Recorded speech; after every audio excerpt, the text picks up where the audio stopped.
नमस्कार, देश की बात में आपका स्वागत है। मैं हूं आरिश अजहर, आपके साथ रुक करेंगे इस वक्त की हेडलाइंस पर। शुक्रवार को कर्नाटक और गोवा के दौरे पर जाएंगे पीएम मोदी, जनसभा को करेंगे संबोधित। यूपी में फाजिल नगर का नाम बदलकर अब किया जाएगा पावा नगरी, सीएम योगी ने मंच से की घोषणा। बाराबंकी में रेलिंग तोड़ते हुए रेलवे ट्रैक पर गिरा मोरंग लदा डंपर, हिल गई गरीब रथ एक्सप्रेस। अवैध खनन मामले में सांसद करण भूषण को राहत नहीं, 4,88,15,000 दिन में जमा कराने का मामला। यूपी में 989 करोड़ की जीएसटी चोरी, 335 फर्जी फर्मों से 5,478 करोड़ का टर्नओवर। असम में बहुविवाह पर लगा बैन, पकड़े जाने पर 10 साल की होगी जेल, सीएम बोले यह इस्लाम के खिलाफ नहीं। आप देख रहे हैं के न्यूज, खबरों का सारथी। और खबरों की तरफ रुक करते हैं। संभल जिले के थाना हयात नगर क्षेत्र में गंगा एक्सप्रेसवे पर बड़ा हादसा हो गया। एक्सप्रेसवे अभी आधिकारिक रूप से चालू नहीं हुआ है और उसके बावजूद कुछ वाहन चालक यहां तेज रफ्तार में गाड़ियां दौड़ाते रहते हैं। इस लापरवाही के बीच दो वाहनों की आमने सामने जोरदार टक्कर हुई, जिसमें 4 लोगों की मौके पर मौत हो गई, जबकि 2 अन्य गंभीर रूप से घायल हुए हैं।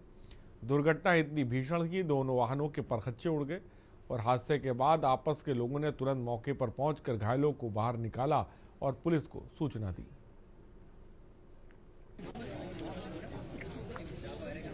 आप देखिए ये थाना हयात नगर क्षेत्र में जो गंगा एक्सप्रेस में निर्माणाधीन है, उस पर धतरा रसूलपुर गांव पड़ता है। इसके ऊपर एक्सप्रेस वे पे एक बोलेरो पिकअप जिसमें गोभी लदी थी और एक मेरे ख्याल से मारुति की गाड़ी है जिसमें संभवतः एक परिवार था। इसके बीच में आपस में ये टक्कर हुई है। दोनों वाहन जो है एक ही लेन पे या एक ही साइड में। आप देखिए। और रईस अलवी हमारे संवाददाता इस खबर पर जुड़ गए। रईस अलवी, भीषण सड़क हादसा हुआ है, क्या जानकारी है आपके पास? संभल में आमने सामने की टक्कर हुई है। देखिए, बिल्कुल बताऊंगा। जिस तरह से एक संभल में जो थाना यादनगर के पास में होकर ये जो है निकलता है, जो गंगा एक्सप्रेस वे, जो कि अभी से आर्थिक रूप से पूरी तरह से भी तैयार भी नहीं हुआ है और उस पर जो है वाहन जो है इस तरीके से जो है दौड़ रहे हैं और इस पर बड़ी घटनाओं को अंजाम भी दे रहे हैं। जिस तरह से देख सकते हैं, क्योंकि एक तरफ से पिकअप गाड़ी आ रही थी और दूसरी तरफ से बोलेरो कार आ रही थी, जो कि दोनों की आमने सामने बड़ी तरह से भिड़ंत हुई है। भिड़ंत के दौरान जो है 4 लोगों की मौके पर ही मौत हो गई और जो कि बताया जाता है कि 2 लोग गंभीर रूप से घायल हो गए और 5 लोगों की जो घायल है वो सजाए अस्पताल भर्ती कराया, जिसमें अभी तक ये बताया गया है कि 5 लोगों की मौत हो चुकी है, क्योंकि 1 लोगों की और की मौत हो चुकी है। तो कुल मिला के 5 लोगों की मौत होगी। अभी जो सूचना आई है 5 लोगों की मौत हो चुकी है। तो कुल मिला के ये बड़ा हादसा एक गंगा एक्सप्रेस पे हुआ है, क्योंकि इस पूरी तरह से अभी ये चालू भी नहीं हुआ है और उसको देखते हुए एक बड़ी घटना को हुई है। और इस तरह से वहाँ पर जो मौके पर जो है पुलिस के आला अधिकारी हैं और थाना प्रभारी के साथ साथ जो एएसपी है कुलदीप सिंह, वो भी पहुंच गए हैं और घटना की जानकारी ले रहे हैं। साथ ही साथ जो सब है वो सबका कब्जे में लेकर पीएम को भेज दिया गया है और घटना की पूरी क्या जानकारी है, किस तरह से घटना हुई, उसकी जांच की जा रही है। जांच के आधार पर जो भी तथ्य होंगे सामने कर जी सर। जी रईस, बहुत बहुत शुक्रिया जुड़ने के लिए और तमाम जानकारी देने की। तो ताज़ा अपडेट फिलहाल ये है कि 5 लोगों की अब तक मौत हो चुकी है। उद्घाटन से पहले ही 5 लोगों की मौत हुई है, 2 लोग गंभीर रूप से घायल हुए हैं। लखनऊ से खबर है, सीएम योगी ने संभल सड़क हादसे का लिया संज्ञान, शोक संतप्त परिजनों के प्रति संवेदना व्यक्त की है। राहत कार्य में तेजी लाने के निर्देश, सीएम ने घायलों के समुचित उपचार के निर्देश जारी किए हैं। राहत कार्य में तेजी लाने के निर्देश जारी किए हैं।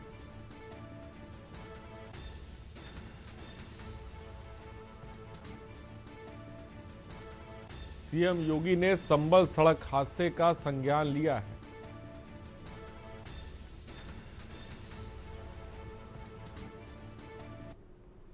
और लखनऊ से खबर, स्मार्ट सिटी के जीएम की हार्ट अटैक से मौत। लखनऊ स्मार्ट सिटी के जीएम थे एके सिंह। सवेरे हुई ऑफिशियल मीटिंग में स्वस्थ थे जीएम। दिल के दौरे के बाद अस्पताल में भर्ती कराया गया था। इलाज के दौरान एके सिंह की मौत हो गई। खबर इस वक्त आपको बता रहे हैं,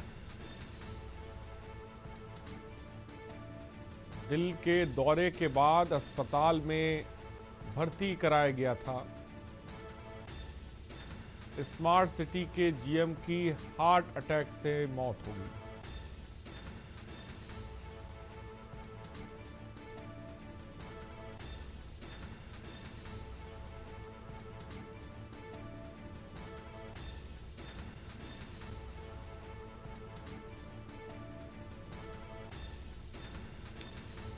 खबर इस वक्त आपको बता रहे हैं।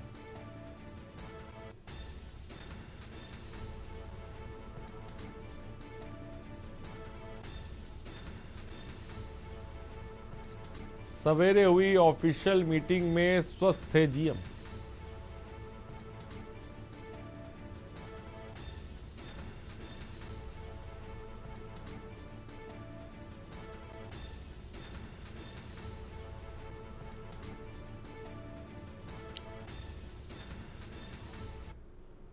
और बरेली में वित्त मंत्री सुरेश खन्ना का बड़ा बयान। एसआईआर मामले पर बोले वित्त मंत्री, फर्जी डॉक्यूमेंट से जिनके बने हैं वोट, सारे घुसपैठियों के वोट काटेंगे और चुनाव आयोग ने तय किया है एसआईआर। फर्जी डॉक्यूमेंट से जिनके वोट बने हैं उन सारे घुसपैठियों के वोट काटे जाएंगे।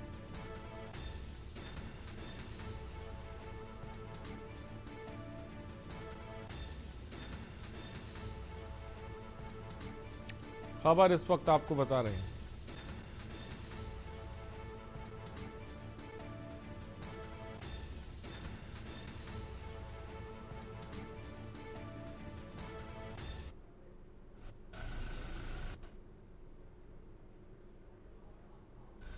वंदे मातरम होना चाहिए।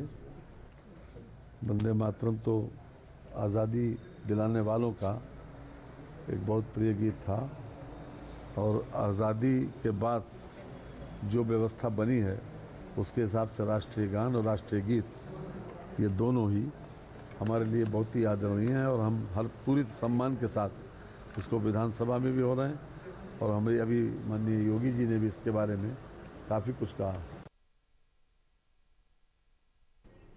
और वर्ष 2011 के एक सड़क हादसे में हुई मौत के मामले में कानपुर की एक अदालत ने भाजपा के गोविंदनगर विधानसभा से भाजपा विधायक सुरेंद्र मैथानी के खिलाफ नॉन बेलेबल वारंट जारी कर दिया है। कोर्ट ने पुलिस को सख्त निर्देश देते हुए आदेश जारी किया कि विधायक को गिरफ्तार करके जल्द से जल्द अदालत में गवाही के लिए पेश किया जाए। बताते चले कि ये मामला 14 साल से कोर्ट में लंबित चल रहा था और विधायक सुरेंद्र मैथानी इस केस में अहम गवाह हैं। जानकारी के अनुसार 2011 में कानपुर के एक व्यस्त इलाके में हुए इस हादसे में एक व्यक्ति की मौत हो गई थी और घटना के समय सुरेंद्र मैथानी मौके पर मौजूद थे। उन्होंने ही मामले में पुलिस को सूचना देने के साथ घायल व्यक्ति को इलाज के लिए अस्पताल में भर्ती कराया था। इसलिए उन्हें कोर्ट ने गवाह बनाया था और कई सालों से बार बार सम्मन भेजे जाने के बावजूद विधायक अदालत में हाजिर नहीं हुए और आखिरकार बुधवार को सुनवाई के दौरान न्यायाधीश ने नाराजगी जारी करते हुए एनबीडब्ल्यू जारी कर दिया।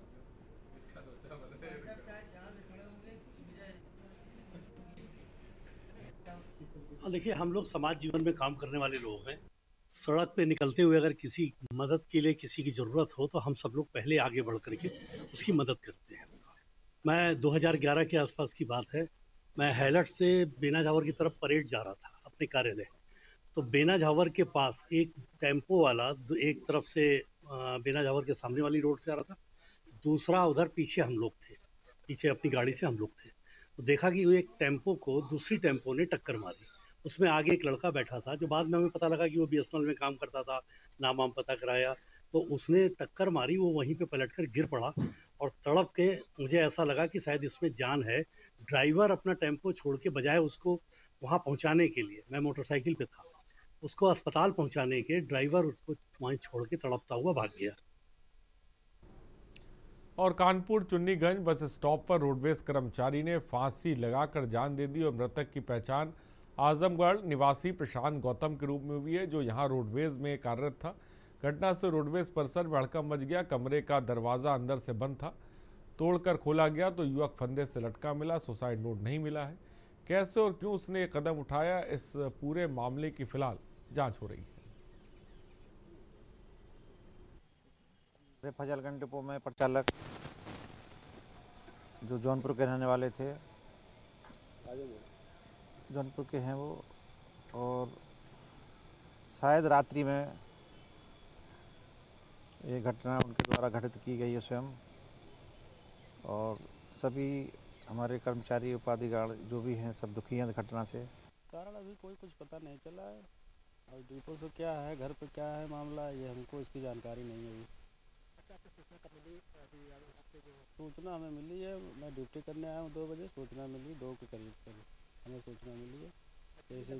लगभग कितने साल से यहाँ काम और वृंदावन के संत प्रेमानंद महाराज और श्री राम जन्मभूमि तीर्थ क्षेत्र ट्रस्ट के अध्यक्ष महंत नृत्य गोपाल दास के भावपूर्ण मिलन की तस्वीर धर्मनगरी से सामने आई।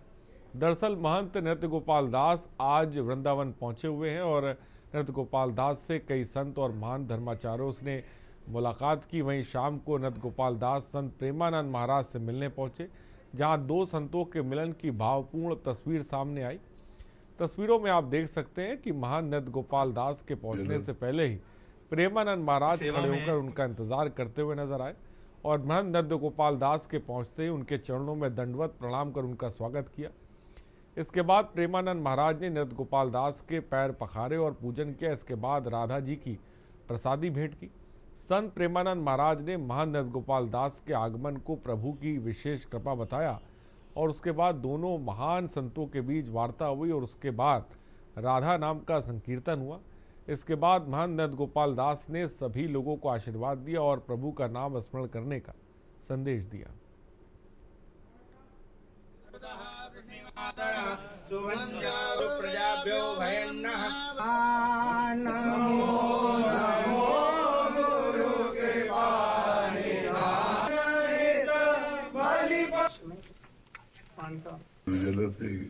पर जो गुरुजनों की सेवा में है उनके लिए क्या, और गुरु प्रसन्न तो साहब अनुकूला।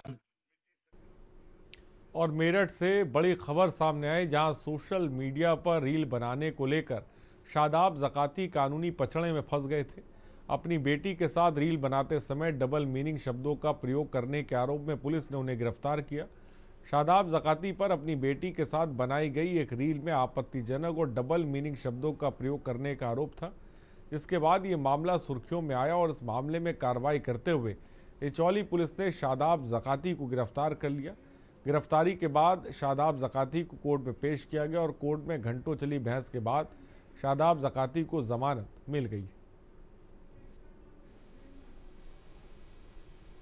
कि मैंने कहा आपने ये क्या बना, कह रहा हम ऐसे कंटेंट बनाते हैं यूट्यूबर ने, तो मैंने कहा यूट्यूबर तो ऐसे गंद थोड़ी ना फैलाओगे। तो मैंने उसको एक चीज बताई कि जो बच्ची है ना वो हिंदू की है, ना मुसलमान की है, ना सिख की है, ना ईसाई, वो सिर्फ एक बच्ची है।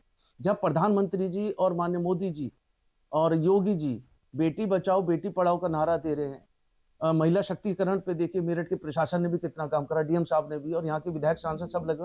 वहाँ पे ये एक जिहादी आदमी जो है सऊदी से आके ड्राइवरी करने वाला अनपढ़ जाहिल 1.5 टांग का, वो आके ये सब चीजें जो है कर रहा है, तो उसका हम विरोध करते हैं और आगे भी नियंत्रण करेंगे। कोर्ट के माध्यम से मुकदमा भी लिखवाऊंगा। जी, पहले तो बहुत लोगों की दुआएं हैं मेरे साथ, और जिन्होंने भी ये काम किया है उनके लिए भी शुभकामनाएं हैं, दुआएं हैं। दुआएं तो इसलिए हैं कि जो वो कर रहे हैं वो जो मैं कर रहा हूँ मैं, तो एक वीडियो मैंने बनाई थी अपनी बच्ची को लेकर, वो खुद मेरी बेटी है, तो बस मैंने उस वीडियो में इतना ही बोला है कि आप एक क्यूट हैं, बहुत प्यारी बच्ची हैं या खूबसूरत हैं, तो आपकी माँ भी इतनी खूबसूरत होंगी। तो उस वीडियो में तो मैंने तारीफ की है, मतलब कोई बुराई वाली बात मुझे उसमें नहीं लगी थी। मैंने बहुत सोच समझ के वो वीडियो डाली, लेकिन बाद में मैंने उसे डिलीट कर दिया। अगर जो किसी भी मेरी इस वीडियो से नुकसान हुआ है या उनका दिल दुखा है या परेशानी हुई है तो उसके लिए हम सॉरी बोलते हैं। कौन व्यक्ति है, किसने मुकदमा लिखवाया था, क्या वो कोई है पार्टी के नेता, नाम तो मेरे ध्यान में नहीं। शादाब भाई ने एक वीडियो बनाई थी अपनी बच्ची के साथ, उसमें बच्ची की तारीफ की थी और अपनी वाइफ की, बच्ची की माँ की। वो वीडियो वायरल हुई, किसी की भावनाएं आहत होने लगी, उस पर जो उन्होंने शिकायत करी, जबकि ऐसा कुछ नहीं था। उन्होंने अपनी बच्ची को और अपनी माँ को, उसकी माँ को कहा था, जो उनकी बीवी थी, उसमें किसी की ऐसा कोई मैटर नहीं था। मगर लोगों ने शिकायत करी, उसमें पुलिस ने मुकदमा कर दिया, तो उसमें शांति भंग के मुकदमे वो से लेकर यहाँ आ गए। कौन से थाने में इचोली थाने में मुकदमा कायम हुआ है। जमानत मिल गई है? जमानत मिल गई है। क्या कहा कोर्ट में आपने? कोर्ट में ये कहा कि कोई ऐसा मामला था नहीं, शांति भंग नहीं हो रही है इससे, किसी को ऐसी बात भी नहीं कही है, तो इसमें कहाँ मुकदमा बनता है। कोर्ट ने आपकी बात मानी? और हाँ, कोर्ट ने हमारी बात मानी और उन्हें छोड़ दिया। और लखनऊ से इस बीच बड़ी खबर आपको बताने जा रहे हैं। खबर लखनऊ से है, आपको बता दें, लखनऊ से इस बीच खबर है, राष्ट्रपति द्रौपदी मुर्मू कल आएंगी लखनऊ। खबर इस वक्त आपको बता रहे हैं। डिफेंस एक्सपो ग्राउंड वृंदावन में राष्ट्रीय जमूरी का समापन है। 15,000 स्काउट गाइड्स राष्ट्रपति को देंगे सलामी। 90 मिनट स्काउट्स गाइड्स के बीच रहेंगी राष्ट्रपति। 90 मिनट। तो खबर इस वक्त आपको बता रहे हैं, डिफेंस एक्सपो ग्राउंड वृंदावन में राष्ट्रीय जमहूरी का समापन है, जिसमें शिरकत करेंगे। और लखनऊ से इस बीच एक और खबर आपको बता रहे हैं। एसआईआर के तहत 7 करोड़ 34 लाख मतदाता डिजिटलाइज हुए हैं। खबर इस वक्त लखनऊ से है। फोटो सहित प्रपत्र शीघ्र उपलब्ध कराएं सीईओ। 17 जिलों में 50% से अधिक प्रगति रिपोर्ट सामने आई है। औरैया, अंबेडकर नगर, चित्रकूट जिले ने बढ़त बनाई है। खबर इस वक्त आपको बता रहे हैं। फोटो सहित प्रपत्र शीघ्र उपलब्ध कराएं, ये बात कही गई है। और 17 जिलों में 50% से ज्यादा प्रगति देखने को मिली है। और गाजियाबाद में एसआईआर कार्य में लापरवाही बरतने के आरोप में जिला प्रशासन ने सख्त रुख अपनाया। जनपद के 21 बूथ लेवल ऑफिसर के खिलाफ विभिन्न थानों में मुकदमा दर्ज कराया गया। और जिला अधिकारी रवींद्र मंदर ने इस संबंध में जानकारी देते हुए बताया कि एसआईआर कार्य को प्राथमिकता के आधार पर पूरा किया जाना था। और जिला अधिकारी ने बताया कि जनपद गाजियाबाद में अभी तक एसआईआर का केवल 30% कार्य ही पूरा हो पाया है। कार्य में घोर लापरवाही बरतने वाले 21 बीएलओ कर्मचारियों के खिलाफ नियमानुसार मुकदमा दर्ज कराया गया है।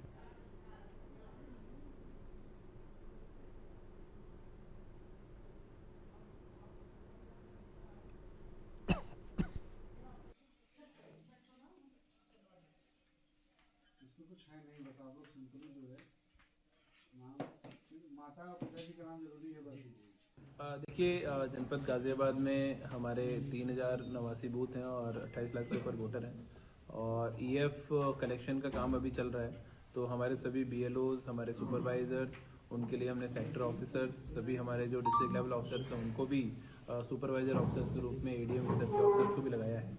और अभी लगभग हमारा 30% के लगभग काम कंप्लीट हुआ है और बाकी कार्य कंप्लीट होना है। आज 27 तारीख है। सभी बीएलओस को हमने फील्ड में एक्टिव रहकर घर घर जाकर और ईएफ फॉर्म कलेक्ट करने के निर्देश दिए हैं।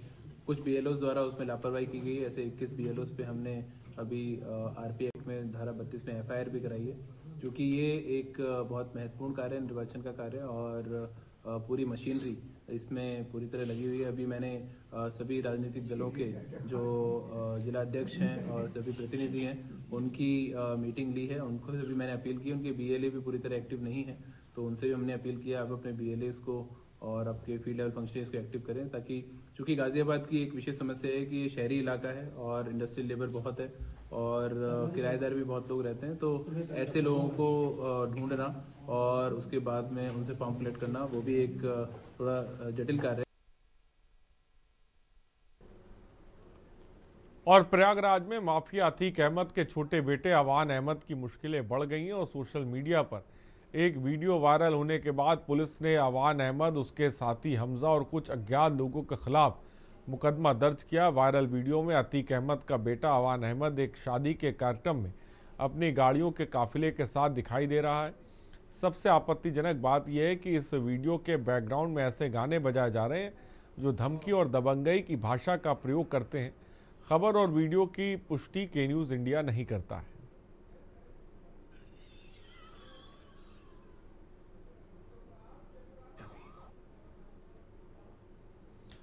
और पुलिस आयुक्त रघुवीर लाल के सख्त निर्देशन में कानपुर पुलिस ने अपराधियों के खिलाफ अपनी ताबड़तोड़ कार्रवाई जारी रखी है। इस क्रम में नजीराबाद थाना पुलिस को एक बड़ी सफलता मिली और जहां उन्होंने लंबे समय से फरार चल रहे एक वारंटी अभियुक्त को गिरफ्तार किया। आरोपी परविंदर सिंह बग्गा धारा 26 और धारा 291 आईपीसी के तहत वांछित था और लगातार कानून की गिरफ्त से बच रहा था। गिरफ्तारी स्थल पूरा मामला थाना नजीराबाद अंतर्गत क्षेत्र का है और नजीराबाद थाने की पुलिस टीम ने उप निरीक्षक जय सिंह और कांस्टेबल अरविंद कुमार की महत्वपूर्ण भूमिका निभाई।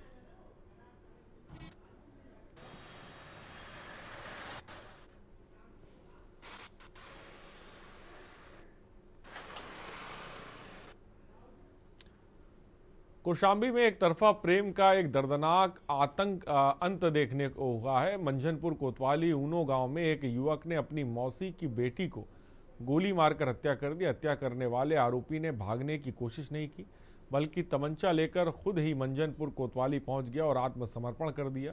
पुलिस शुरुआती जांच में हत्या का कारण एक तरफा प्रेम बता रही और तमंचा लेकर थाने पहुंचे आरोपी अजीत मिश्रा को पुलिस ने हिरासत में ले लिया है।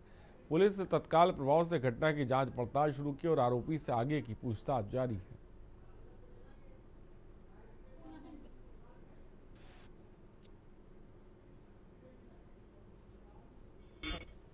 हमीरपुर जनपद में मतदाता सूची एसआईआर के महत्वपूर्ण कार्य में घोर लापरवाही बरतने पर निर्वाचन विभाग ने सख्त कार्रवाई की और जिलाधिकारी कार्यालय ने 17 पर्यवेक्षकों का एक दिन का वेतन रोकने का आदेश जारी किया। इन पर्यवेक्षकों द्वारा तैयार की गई गणना पुस्तिकाओं में डिजिटलाइज डेटा और वास्तविक डेटे में 25% से ज़्यादा का भारी अंतर आया है। मतदाता डेटा में इतना बड़ा अंतर पाए जाने के बाद निर्वाचन विभाग ने तत्काल संज्ञान लिया और कोताही बरतने वाले इन अधिकारियों पर गाज गिराई है।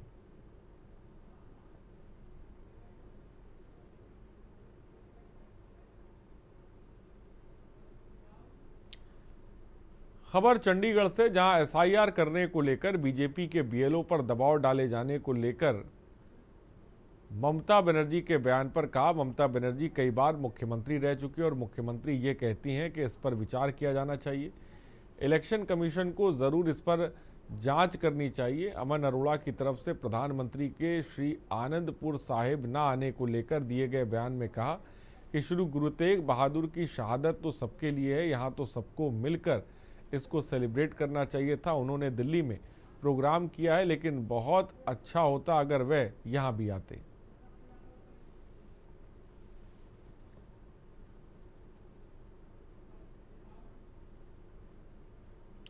और हरियाणा के मुख्यमंत्री नायब सिंह सैनी ने आज गुरुग्राम में टेस्ला के पहले केंद्र का विधिवत शुभारंभ किया।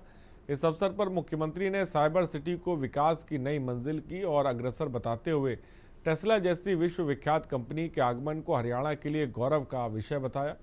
मुख्यमंत्री सैनी ने हरियाणा के औद्योगिक विकास की तेज गति पर प्रकाश डाला। उन्होंने दावा किया कि प्रधानमंत्री नरेंद्र मोदी के नेतृत्व में देश और हरियाणा ने विकास की नई ऊंचाइयों को छुआ है।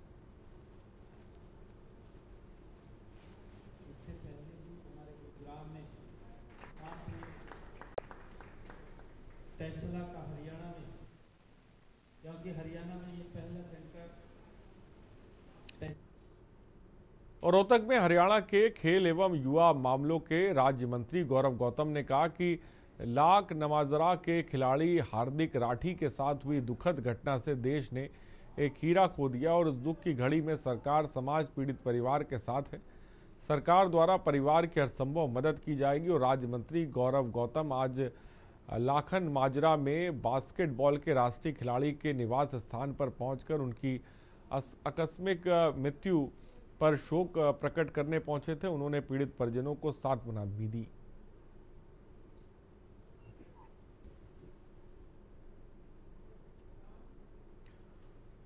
और अम्बाला शहर की फ्रेंड्स कॉलोनी स्थित एक घर में आज सिलेंडर फटने से ब्लास्ट हो गया। इस दौरान घर में भारी संख्या में डीजल मौजूद था, जिसकी वजह से इस धमाके के बाद लगी आग ने विकराल रूप ले लिया। जिस वक्त ये आग लगी उस वक्त घर में 3 लोग मौजूद थे, जिनको फायर ब्रिगेड की टीम ने निकाला और उन्हें नागरिक अस्पताल ले जाया गया, जहां बच्चे समेत 2 लोगों की मौत हो गई है। हालांकि ये आग कैसे लगी, इस कारणों का अभी भी पता लगाया जा रहा है।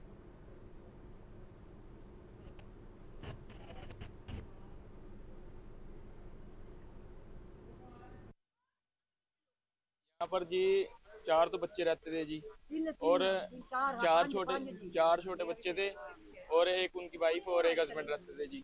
और बाकी जो इनका ना काम है कच्चे का, वो इनकी पुल्ली भी दुकान है, तो फिर उस चीज़ का सामान वगैरह बन रहा था इनका, तो उस चीज़ आग वगैरह लगी है। यहाँ पर डीजल की कैनियाँ भी पड़ी थी और एक शायद सिलेंडर भी सड़ा। हाँ जी, सिलेंडर की आवाज़ आई। अभी टोटल 3 लोग बता रहे, 2 बच्चे हैं, एक लेडीज है, जिनको सिविल हॉस्पिटल हमारी मतलब भेज दिया है। खैर आप देख रहे हो, आप तो आग बुझ चुकी है, बाकी तो कोई देख रहे हैं कैसे आग कैसे लगी, कह रहे हैं बच्ची थी, को गजक बनाते थे, तो चल रही है। बाकी उनका इलाज का देखते हैं, इलाज हो जाए। अभी तो इसका पता नहीं लग सकता कुछ। जब यहाँ पे आग लगी तो हम थोड़ी सी दूरी पे थे, तो हमें पता चला कि ऐसे ऐसे यहाँ पे आग लगी है। तो जब यहाँ पे पहुँचे तो हमें यहाँ पे और तो कुछ नज़र आया नहीं, हमें रेत वगैरह दिखी यहाँ पे। तो हम सभी भाइयों ने, जितने भी भाई बंधु यहाँ थे सारे, उन्होंने अपनी तरफ से रेत वगैरह डाली कि आग बुझ जाए, बट आग बुझ नहीं रही थी। दमकल इन्होंने, एम्बुलेंस वालों ने, इन्होंने अपनी तरफ से पूरी कोशिश की कि पानी की तरफ से कि आग बुझे, बट वो आग की लपटें आगे आगे बढ़ी जा रही थी। मैडम 2 बजे के आसपास हमारे को यहाँ से दूरभाष द्वारा बताया किसी ने, और यहाँ पे बिरादरी गेट के पास एक मकान में कोई ब्लास्ट वगैरह हो जाता है LPG का, और बहुत ज़्यादा गड़ी में आग लगी है। तभी हम वहाँ से 2-3 गाड़ियाँ लेके एकदम आए। यहाँ आके देखा तो बहुत ज़्यादा आग लगी। फिर यहाँ आके पता लगा कि यहाँ पे अंदर कोई 2-3 पर्सन वगैरह भी हैं अंदर। तो फिर यहाँ 3-4 आदमियों ने हमने आग पे काबू पाया। बाकी टीम ऊपर गई, उनको निकाल के बाहर ले गए। देखो अब यहाँ पे अभी जो सूचना मिली थी, इमरजेंसी में 4 लोग आए थे।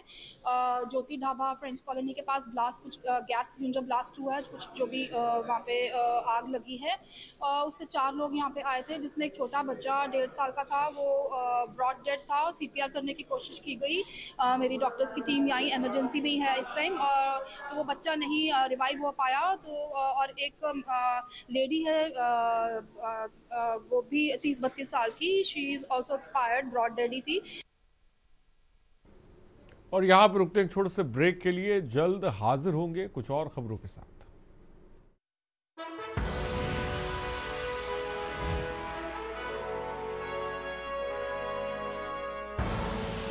आप देख रहे हैं के न्यूज, खबरों का।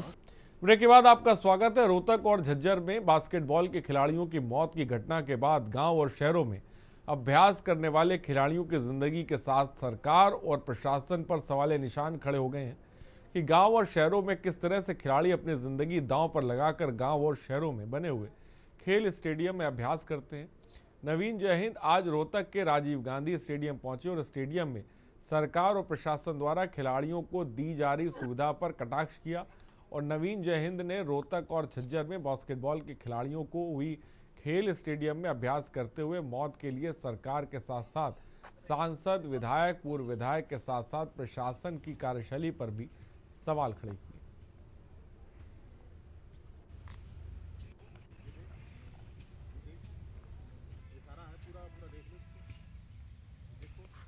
मैं इससे पहले भी पिछले 1 साल में 2 बार यहाँ पे पूरे स्टेडियम की हालत दिखा चुका हूँ कि सही नहीं है। और मैं एक बार फिर, क्योंकि यहाँ पे 10 बार मुख्यमंत्री भी आ लिए, सारे मंत्री भी आ लिए, और भी बड़े बड़े लोग, रिटायर लोग, अफसर लोग, नेता लोग यहाँ पे आते हैं, लेकिन किसी को इसकी सूद नहीं है। कबूतर ग्रह बना हुआ है।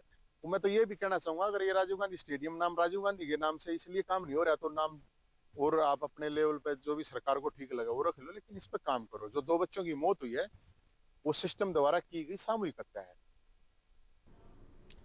और भिलाई के नेवई थाने के ही सामने बीती रात युवक कार के ऊपर खड़े होकर दहशत फैलाते नजर आया, जिसका वीडियो वायरल है। वीडियो में मुताबिक कुछ युवक अपनी जान जोखिम में डालते हुए चलती कार में ही दोनों गेट खोलकर खड़े होकर अपने साथी युवक को कार की छत पर खड़ा नजर आ रहा है, जिसका वीडियो चलते हुए किसी राहगीर ने बना लिया। वीडियो वायरल होते ही नेवई थाना पुलिस ने अपराध पंजीकृत कर लिया, युवक को हिरासत में ले लिया है। थाना नेवई के द्वारा जो वायरल वीडियो में जो स्टंट दिखाते हुए वाहन चालक और कुछ लड़के दिख रहे हैं, उस पर से कार्यवाही की गई है। थाना नेवई में अपराध क्रमांक 384/2025 धारा 281 BNS एवं MV एक्ट की धारा 184, 179 और 66/192 MV एक्ट की धाराओं में इसमें कार्यवाही की गई है। आरोपी वाहन चालक जो कार क्रमांक CG07 CN6610 का चालक है, उसे हिरासत में लिया गया।